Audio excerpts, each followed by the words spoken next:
दर्शकों को स्वागत है आपका विदिशा एमटी न्यूज में। मैं हूं कृष्णकांत सिंघारिया। अब देखते हैं दिन भर की खास खबरें।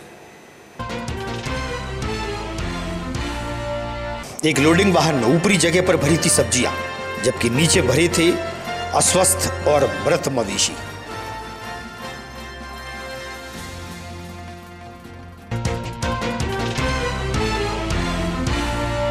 बेतवा घाट सुधार सेवा समिति द्वारा मनाया जा रहा है वेत्रवती उत्सव। विधि विधान से हुई पूजा पाठ, धर्म प्रेमी रहे मौजूद।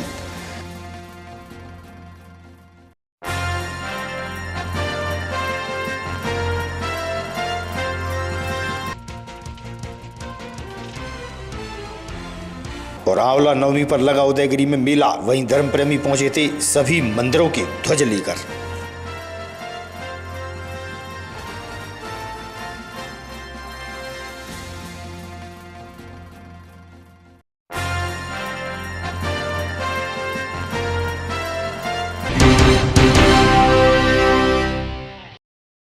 अब खबर विस्तार से। पूर्व स्वतंत्रता संग्राम सेनानी स्वर्गीय रघुवीर चरण शर्मा की द्वितीय पुण्यतिथि पर उन्हें याद करते हुए भावभीनी श्रद्धांजलि दी गई। इस मौके पर नगर के वरिष्ठ व प्रबुद्ध जन पहुंचे। दूसरी पुण्यतिथि के अवसर पर कई कार्यक्रम हुए। एसएटीआई कॉलेज में रक्तदान किया गया। एक विदिशा की माटी के ऐसे असाधारण व्यक्तित्व जिन्होंने स्वतंत्रता के आंदोलन में अपनी जान की परवाह किए बिना सब कुछ दिया, और स्वतंत्रता मिलने के बाद भी उन्होंने जो उनको शासन से सम्मान निधि मिलती थी, उस सम्मान निधि का जनहित में उपयोग किया। ऐसे विरले व्यक्तित्व को हम सभी श्रद्धा सुमन अर्पित करते हैं, और युवाओं को उनसे प्रेरणा लेना चाहिए कि उनको जो देश के प्रति जज्बा था, वो एक चीज़ सुनाते थे। जब वो स्वतंत्रता आंदोलन के पूर्व विदिशा कोतवाली में बंद हुए तो उन्होंने जो ज़ोर से नारेबाजी की, उस नारेबाजी का परिणाम ये हुआ कि उस समय के सूबात, जो कलेक्टर को सूबात बोलते थे, वो खुद थाने में आए और उनकी समस्याओं का निराकरण किया। ऐसे व्यक्तित्व को हम सभी श्रद्धा सुमन अर्पित करते हैं और उनको श्रद्धा के साथ उनका स्मरण करते हैं। सत्तार अमन जी, पूर्व सैनिक राजा राम जी राजपूत साहब, पत्रकार अशोक श्रीवास्तव जी, रामकृष्ण शर्मा जी जो उनके चिरंजीव हैं, आचार्य शिव कुमार तिवारी जी, सभी उपस्थित जनों का मैं बहुत आभारी हूँ कि उन्होंने केवल हमारे अखबार की विज्ञप्ति पढ़कर आज यहाँ आए और अपने शहर के निर्माता को यहाँ श्रद्धांजलि अर्पित की। हमने इसके लिए ज़्यादा प्रयत्न नहीं किए थे, क्योंकि उपचुनाव है और उसमें सारे राजनीतिक लोग और प्रशासनिक अधिकारी भी, एक खेलकूद की राष्ट्रीय प्रतियोगिता चल रही है और एक बुधनी का उपचुनाव है, तो हम लोग वहाँ गए हुए थे, इसलिए हमने अलग से कोई प्रयत्न नहीं किए, केवल अखबार में विज्ञप्ति दी। उसके बाद भी आप सब लोग जो यहाँ आए हैं, वो आपका ये दर्शाता है कि आज भी चंद लोग ही सही पर सबके मन में राष्ट्र के प्रति और राष्ट्र के प्रति जो कर्तव्य का पालन कर रहे हैं, उनके प्रति सम्मान की भावना है, इसलिए आप सब यहाँ आए। बहुत बहुत आभार। स्वर्गीय श्री रघुवीर चरण शर्मा जी स्वतंत्रता सेनानी, उनकी द्वितीय पुण्यतिथि मना रहे हैं और यहाँ हम सब लोग एकत्रित हुए हैं उनको श्रद्धांजलि देने के लिए। और शर्मा जी जैसे लोग बहुत कम देखने को मिलते हैं, जिन्होंने विदिशा के लिए बहुत, और ख़ासकर साहित्य जगत के लिए बहुत बड़ा योगदान दिया है। अपनी सारी पूंजी जितनी उन्होंने कमाई थी पूरा सारा जीवन और सब साहित्य जगत के लिए दान कर दिया, जिनके आज हम पुण्यतिथि मना रहे हैं। हम सब उनको अपनी तरफ से श्रद्धांजलि। अपना नाम बताइए। नमस्ते, मैं शिल्पी तोमर, इलेक्ट्रिकल विभाग and NSS programme officer, SATI Vidisha, SATI degree engineering Vidisha से बात कर रही हूँ। यहाँ पर माननीय स्वतंत्रता सेनानी रघुवीर शर्मा जी की पुण्यतिथि पर एसएटीआई एनएसएस यूनिट द्वारा हमारे सम्मानीय director sir doctor Y K. Jain sir द्वारा ब्लड डोनेशन कैंप कराया जा रहा है। ये समय समय पर हम 2-3 कैंप्स करते हैं। ये हमने स्वतंत्रता सेनानी जी की पुण्यतिथि में एक ट्रस्ट के द्वारा कराया जाता है, और पहले भी हम इस तरीके की एक्टिविटी 55 यूनिट ब्लड 30 सितंबर को माननीय हमारे जो महाराज जी हैं उनके उस उपलक्ष्य में कर चुके हैं। और इस तरीके की गतिविधियां समाज को लेकर एसएटीआई डिग्री हमेशा आगे रहता है। चाहे ब्लड डोनेशन हो, चाहे हेल्थ अवेयरनेस कैंप हो, चाहे वो गांव से रिलेटेड कोई भी एक्टिविटी हो, तो ये हमारी संस्था में एक्टिवली होती ही रहती हैं। आप लोग कहाँ तक पहुँचेगा, कितने लोग डोनेट करते हैं? सर, ये हमारी फर्स्ट ईयर के जो बच्चे हैं एनएसएस वॉलंटियर, वो ही ब्लड दे रहे हैं और फैकल्टी मेंबर्स भी हैं, कुछ समाज से जुड़े हुए लोग हैं। तो इस तरह पिछली बार 55 यूनिट तक हमने ब्लड दिया था। अभी कुछ हायर सेमेस्टर के एग्ज़ाम के बच्चों वो नहीं आ पा रहे हैं क्योंकि एग्ज़ाम्स चल रहे हैं। बाकी ये फर्स्ट ईयर पूरा हमारा इन्वॉल्व है। यहाँ पे 100 यूनिट एनएसएस की बॉयज़ की है और 100 अलग गर्ल्स और बॉयज़ की है। तो 200 एक्टिवली हमारे एनएसएस वॉलंटियर्स हैं जो प्रत्येक डायरेक्शंस में काम कर रहे हैं। अपना नाम बताइए। मेरा नाम अवनी यादव है और मैं सम्राट अशोक टेक्नोलॉजिकल इंस्टीट्यूट की बीटेक फर्स्ट ईयर की छात्रा हूँ। आज हमारे कॉलेज में हमारे स्वतंत्रता सेनानी रघुवीर जी की पुण्यतिथि थी। उसके उपलक्ष्य में रक्तदान का एक शिविर आयोजित किया गया और इसमें मैंने भी अपना योगदान दिया, क्योंकि मेरे लिए अगर मैं किसी ज़रूरतमंद के काम आ रही हूँ तो मेरे लिए इससे अच्छी कोई और बात नहीं है। और मैं और आप सभी से अनुरोध करूँगी कि आप सभी भी रक्तदान करें और ज़रूरतमंदों की मदद करें। सर, मैं ये कहना चाहूँगी कि मतलब हमारे स्वतंत्रता सेनानी जो हैं वो भले ही आज हमारे बीच नहीं है, लेकिन आज़ादी में उनका इतना बड़ा योगदान है। अगर आज हम सब आज़ाद हैं, आज हम सब अगर अपनी मर्जी का सब कर पा रहे हैं और विदिशा वगैरह, वो विदिशा से ही थे और इतना हम आज़ाद हैं, तो कहीं ना कहीं उन सबका इतना योगदान है। तो इसी बहाने हम उनको याद कर रहे हैं और इससे अच्छी बात कोई नहीं हो सकती है कि हम उनकी पुण्यतिथि पे और ज़रूरतमंद लोगों के काम आए। जैसे इतने साल पहले उन्होंने हम सबकी मदद की थी, हमारे पूर्वजों की मदद की थी। हिमानी मानवड़े। आज क्या कार्यक्रम रखा गया था? आज रणवीर चरण फ्रीडम फाइटर की 2nd पुण्यतिथि थी, इसीलिए ब्लड कैंप रखा गया था, तो मैंने भी ब्लड डोनेट किया है। कैसा लग रहा है? अच्छा लग रहा है सर। लोडिंग वाहन जिसमें ऊपरी जगह पर सब्जियां भरी थी और नीचे गौ माताओं को ले जाया जा रहा था। मुखबिर की सूचना पर हाईवे पर वाहन को पकड़ा गया। 9 गौ माताओं में से 2 मृत थीं और 2 घायल। गौशाला के गौ सेवकों ने पुरुषोत्तम गौशाला में गायों को लाया गया। यादव जी, आज जो 9 गौशाला में गाय आई, कहाँ से आई थी और किस स्थिति में आई थी? हाईवे से आई थी, पुलिस वाले लाए थे। वो नीचे गायें बंधी थी, ऊपर क्रेटें रखी थी जी सब्जी की, और कहीं से सूचना मिली थी तो वो लोग जहाँ पे लाए थे। फिर क्या हुआ? 2 जानवर तो ख़त्म हो गए, उनमें से 2 जानवर ये सीरियस पड़े हुए। बादल सिंह जी, ये कौन सी गौशाला है? पुरुषोत्तम गौशाला। अच्छा, कहाँ पर ये? ये यही है कॉलोनी में। बिठल नगर में। हाँ। तो यहाँ पर आज कुछ गौ माता पकड़ के लाए गए थे? हाँ, 9 जानवर। 9 जानवर। हाँ। कहाँ से लाए थे? हाईवे से। हाँ। किस हालात में आए थे वो? हालात में 2 खत्म, हाँ। 2 सीरियस। 2 खत्म, 2 सीरियस। हाँ। कौन लेके आया था यहाँ पर वो? पुलिस वाले। हाँ। अच्छा, फिर क्या हुआ? भड़का नहीं हुआ, छोड़ के भाग गए। और क्या, छोड़ के चले गए। हाँ। तो ट्रक में थी, काय में थी? ठिलिया थी। हाँ। ठिलिया के ऊपर क्या रखा था? क्रेट है सब्जी क्रेट। हाँ। बेतवा घाट सुधार सेवा समिति द्वारा बेतरवती उत्सव 5 दिवसीय मनाया जा रहा है। विधि विधान से पूजा अर्चना कर शुभारंभ किया गया। समिति के अध्यक्ष गोवर्धन साहू ने बतलाया। बेत्रवती मैया की जय, बेत्रवती मैया की जय, बेत्रवती मैया की जय, मैया की जय, बेत्रवती मैया की जय, बेत्रवती मैया की जय, बेत्रवती मैया की जय, बेत्रवती मैया की जय।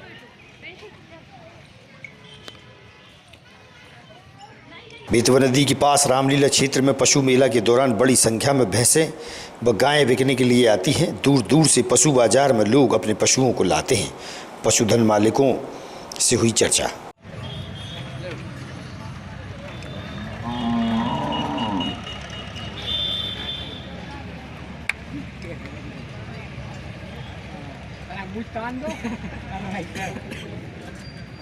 कहाँ रहते हो? हम गढ़ 84। हम कौन सी गाय लेके आओ? सफेद जा। इसे देखो, खड़मा हो गए का। कौन सी किस्म की है ये देसी है। कितने की है? 16,000 रुपए की। सामने देखो। पूरा नाम बताओ। लाला राम जी। कहाँ के रहने वाले हो? राजस्थान। ये कौन सी गाय है? गिर गाय है। कितने कीमत की है? 80,000। 80,000 की। तो कैसे लेके आओ यहाँ पे? वहाँ पे बेचने के लिए नहीं, वहाँ से कहाँ से लाए हो आप? गाड़ी से लेकर आए, ठेला से। कितना भाड़ा लगता है? 30-35 हज़ार। 30-35 हज़ार रुपये। मतलब भाड़ा 30% यहाँ लगता है। एक गाय लाया, कितनी लाया हो? 2 गाय। मंगल सिंह जी कहाँ के रहने वाले हैं आप?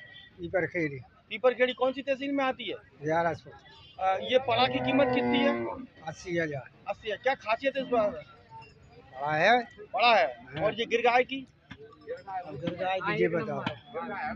और जो भैंस जो पीछे भैंस है की? ये अपनी कितने की है?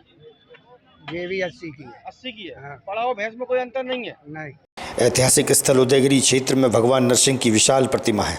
पंडित गिरधर शास्त्री ने बताया कि मंत्री प्रहलाद पटेल द्वारा शिला पर शेड तैयार करवाया गया था, जो कि भ्रष्टाचार की भेंट चढ़ गया। शेड के पिलर भगवान की शिला पर टिके हैं। उन्होंने जिम्मेदारों से दुरुस्त करवाने की मांग की है। ये कौन सा स्थान है और यहाँ पर जो देखा जा रहा है क्षतिग्रस्त हो रहा है, आपका क्या प्रयास है? इस समय हम उदयगिरी में हैं। उदयगिरी की ये नरसिंह शिला है। ये अत्यंत प्राचीन है। विश्व की इतनी अद्वितीय भगवान नरसिंह की प्रतिमा और कहीं नहीं है जो हमारे उदयगिरी में है। हमारे धर्माधिकारी कार्यालय द्वारा सनातन हिंदू समिति के द्वारा माननीय प्रहलाद पटेल जी से अनुरोध किया गया था, जब वो केंद्रीय मंत्री थे, इसके ऊपर टीन शेड लगाया जाए और छाँव की जाए। तो उनके प्रयासों से यहाँ टीन शेड लगाया गया और छाँव की गई, लेकिन यह इस वर्षा काल में ये पूरा क्षतिग्रस्त हो गया है और भगवान नरसिंह की प्रतिमा से ये पूरा टीन शेड टिका हुआ है। इससे प्रतिमा भी क्षतिग्रस्त हो सकती है। अतः हम भारत सरकार से और मध्य प्रदेश शासन के पुरातत्व विभाग से अनुरोध करते हैं कि इस टीन शेड को यथाशीघ्र ठीक कराया जाए और मजबूत बनाया जाए, जिससे ये हमारी नरसिंह शिला बच सके। प्रतिवर्षानुसार इस वर्ष भी आंवला नवमी के दिन उदयगिरी में मेला लगा। बड़ी संख्या में लोग उदयगिरी स्थल पहुंचे और मेले का लाभ उठाया। वहीं नगर के सभी मंदिरों के निशान लेकर विद्वान पंडित व धर्म प्रेमी पहुंचे। परंपरानुसार ध्वज यात्रा निकाली गई।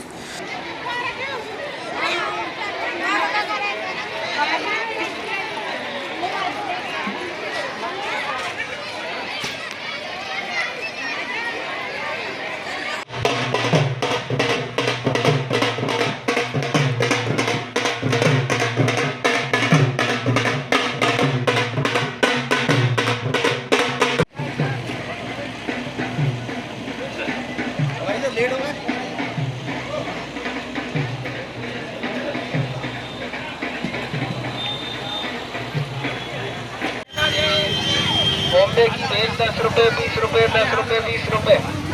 बेलपुरी गाय 10 रुपए 20 रुपए 10 रुपए 20 रुपए।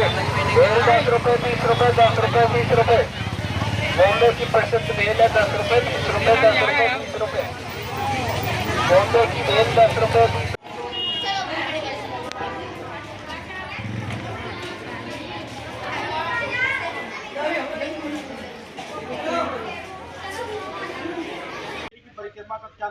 आज आंवला नवमी का पावन दिवस है। भारतीय संस्कृति सनातन धर्म में कार्तिक मास को श्रेष्ठ मास के रूप में गिना गया है, जिसकी आराध्या भगवती पराम्बा महालक्ष्मी है, जिसके लिए संपूर्ण व्यक्तित्व लालायित रहता है। उन महालक्ष्मी की आराधना इसी मास में की जाती है।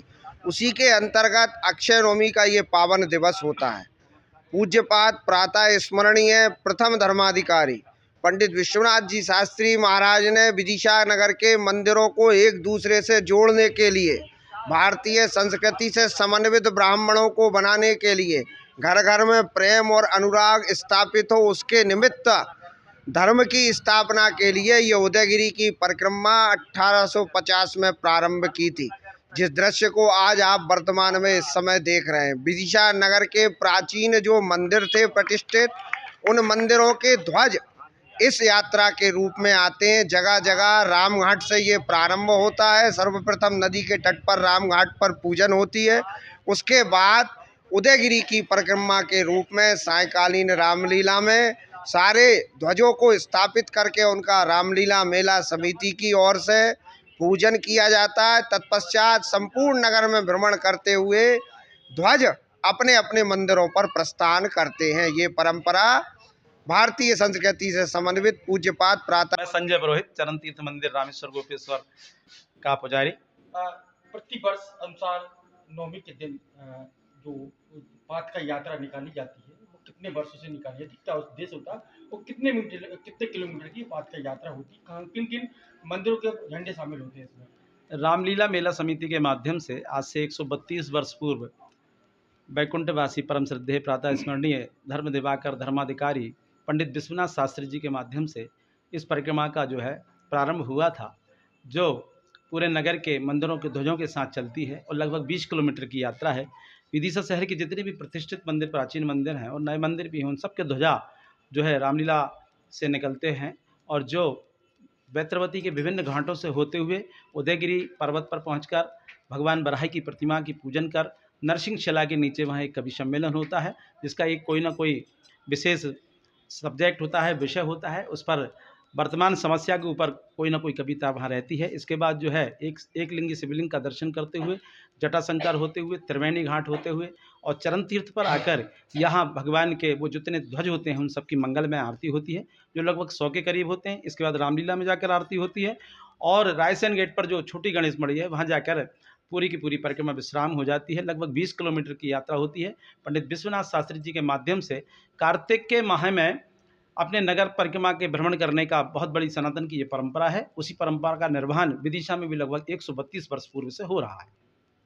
सिरोंज तहसील के ग्राम सुगनाखेड़ी निवासी तुलसीराम धाकड़ उम्र 60 वर्ष को पत्नी सहित बेटा बेटी को उन्हीं के सगे भाई द्वारा जमीनी मामले को लेकर मारपीट कर दी गई एवं उनका घर भी जला दिया गया। पीड़ित घायलों को इलाज के लिए जिला अस्पताल में भर्ती कराया गया है। पीड़ितों ने अपनी व्यथा मीडिया को बताई। भूरा धाकड़, सुगनाखेड़ी, सिरोंज तहसील। आज क्या हुआ आपके पास, कौन कौन आए, क्या हुआ? मैं सर कुएं पे गया था, मेरी मोटर चल रही थी बाहर, सो पानी पे गया था। पानी पे जाने के बाद मुझे खबर पड़ी सो मैं घर पर आया तो मुझे मेरे घर परिवार वाले घर वाले पूरे टूटे फूटे दिखते नजर आए। इसके बाद मैं उन्हें लेकर भगा, सो मैंने तो साहब मेरे घर ही नहीं देखा, घर में भी आग लगा दी। मेहरबान सिंह, कल्लू, हरभजन और रोहित, इन्हों लोगों ने आग लगा। शनिवार के दिन कितने बजे? 12 बजे। तो मारा भी कौन कौन को मारा? तुलसी पापा जी को मारा, भाई को मारा और मम्मी ये मारी और कविता को मारी, इन लोगों को मारा और बाकी सभी धोई दपाई देके कि साले हो मार डालूंगा। अभी पिताजी बोल नहीं रहे, सीरियस है। खुमनी भाई समाज? अरे खुमनी भाई समाज क्या है आपकी? धाकड़। धाकड़ कहाँ रहती हो? वहाँ ये रहते हम सुगनाखेड़ी। सुगनाखेड़ी कौन सी तहसील में आती है? सिरोंज। कौन ने मारा है इनको, भैया को? भाई ने मारा। भाई ने मारा? हाँ। तुम्हारे पिताजी का, तुम्हारे घर से नाम क्या होगा? तुलसीराम। काय पे विवाद हुआ इनका? भाई जमीन पे से भाई है। अच्छा, भाई का नाम क्या है जिसने मारा? मेहरबान। हाँ। और कौन कौन ने मारा साथ में? हरभजन और कल्लू। हाँ। कब मारा इनको? काल मारा। जी कहाँ रहते हो? सुगनाखेड़ी। कौन ने मारा आपको? मेहरबान सिंह, कल्लू और हरभजन। पिताजी का नाम क्या है आपके? तुलसीराम। काय पे से मारा है आपको? जमीन के विवाद पे से। कौन से हथियार से मारा आपको? लोहांगी से। लोहांगी से। पिताजी को? फरसे से। कब मारा था? कल। खेत पे मारा था घर पे? नहीं, घर पे आके। घर पे कौन कौन आए थे घर पे? वे आए थे 4 ही लोग। कौन कौन 4 लोग?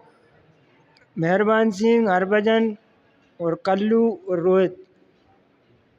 कविता भाई सुगनाखेड़ी। कौन सी तहसील में? सिरोंज तहसील। कौन ने मारा आपको? मेहरबान सिंह धाकड़, हरभजन सिंह धाकड़, कल्लू सिंह धाकड़, रोहित सिंह धाकड़। ये कौन है आपकी जो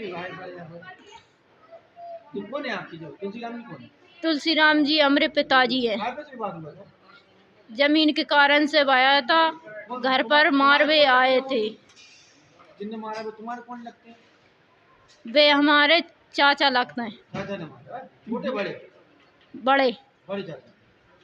रंगई क्षेत्र में करीब 9 बीघा जमीन चरनोई भूमि की है, जिस पर कुछ लोगों द्वारा कब्जा कर रखा है। किसानों ने उसकी नपती के लिए आज तहसीलदार और पटवारी को पहुंचाया। इस संबंध में ग्रामीण से हुई चर्चा, सुनिए आप उनका क्या कहना है। मेरा नाम अमित कुशवाहा है। कुशवाहा जी, ये कौन सा क्षेत्र है? ये ग्राम पंचायत करैया हवेली का रंगाई क्षेत्र है। यहाँ पर किस तरह की नपती हो रही है?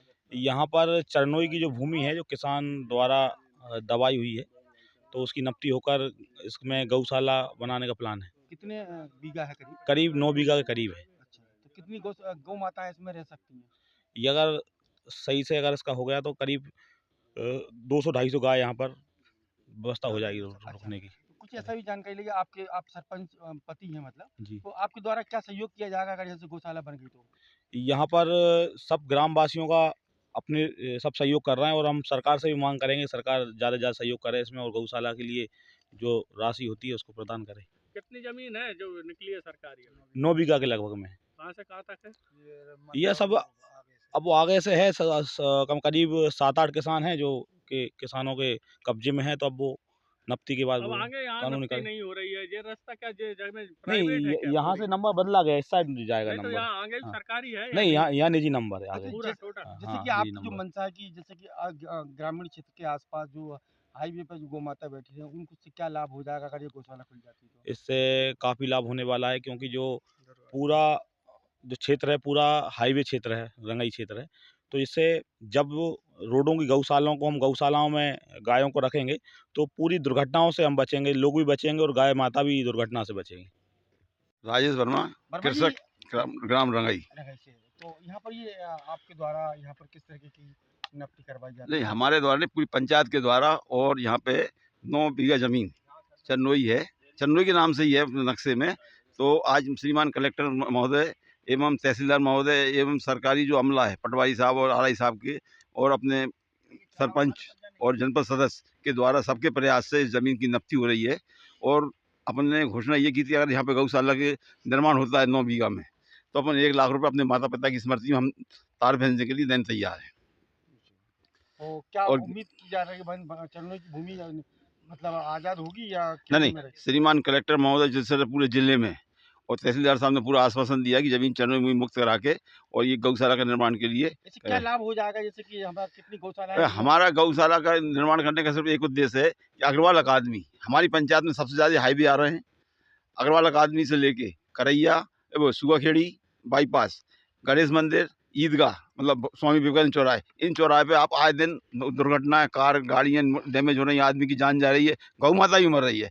तो हम चाहते हैं हम ज़्यादा बहुत बड़ा नहीं, इन चौराहे की गौ माता यहाँ पे आके मतलब यहाँ पे व्यवस्था हो जाए। की व्यवस्था हो सकती है? कितनी गौ माता की व्यवस्था हो सकती है? अब 9 बीघा में आप समझ लो जैसे बिठन लगान में तो आप 5,000-6,000 स्क्वायर फीट में गौशाला 200-400 गौशाला है, तो अपन यहाँ पे 800-900 गौशाला की व्यवस्था कर सकते हैं। नहीं, जैसे लंबी लंबी पट्टी निकली ऐसे में गौशाला एक क्या लंबी बनाओगे क्या? क्यों, उधर आगे एक नंबर मिला है, बहुत बड़ा नंबर उसमें शेड बन सकता है और आगे छोटे छोटे शेड बन के 9 बीघा में गौशाला चरन आपके सामने तालाब नदी, पानी की समस्या नहीं है। कितने किसानों से जमीन छुड़ाई गई है अभी? किसानों के एक स्वेच्छा छोड़ने, कुछ किसान स्वेच्छा छोड़ने तैयार हैं। कितने स्वेच्छा थे, कितने ने नहीं? 5-6 किसान ज़्यादा नहीं है, दोनों साइड 3-3 किसान है बस।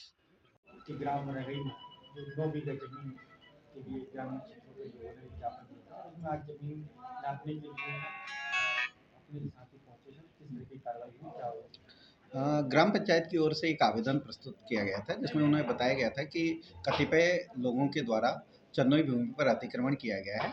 यह मामला संज्ञान में आने के बाद अनावेदक गणों को कारण बताओ सूचना पत्र जारी किए गए थे और प्रकरण के विवेचना में ये पाया गया कि व्यक्तियों के द्वारा अवैध रूप से शासकीय भूमि पर कब्जा किया गया है।